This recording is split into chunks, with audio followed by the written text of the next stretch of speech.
الله دې کامیاب کړي، والله دې دغه شان بار بار موږ له فتح راکړي، والله دې موږ د شرونو جنګونو په حفاظت سره وساتي. دلته چې څومره خلک راغلي دي، الله دې په هر قدم اجر عظیم ورکړي. او ډېره شکریہ. پاکستان زندہ باد. پاکستان کا مطلب کیا؟ لا الہ الا اللہ. دشمن ملک انډیا چې کوم حمله کړې وه د هغې موږ دوباره بھرپور جواب ورکړلو، ځکه چې هغې نه سمجېدله او زموږ ډېر د تحمل نه کار واخیستو.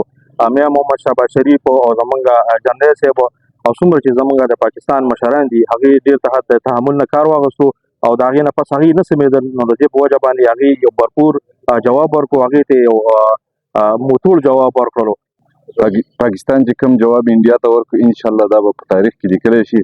او چې څنګه د هغې ایربیس تباه کړو، فوجي تنصیبات یې تباه کړه، نو دا د تاریخ یوه حصه وګرځېده او په ټوله دنیا کې د پاکستان فضایي فوج دی هغې له باچاهي لقب ورکړو. نو موږ په فوج باندې فخر کوو او کوم جرنیل چې دی هغې ته موږ ته خراج تحسین پیش کوو. څومره چې د یوت ضرورت وي انشاءالله موږ به حاضر یو او انشاءالله که هغه انډیا وي که هر څوک موږ به انشاءالله ښه شکست ورکوو او روزي به څومره چې یوت پکار وي انشاءالله انشاءالله هغه زموږ مشران دي چې کله حکم کوي انشاءالله موږ یوت به ورته ځان رسوو. انشاءالله کوم مال یې کو جان یې موږ به حاضر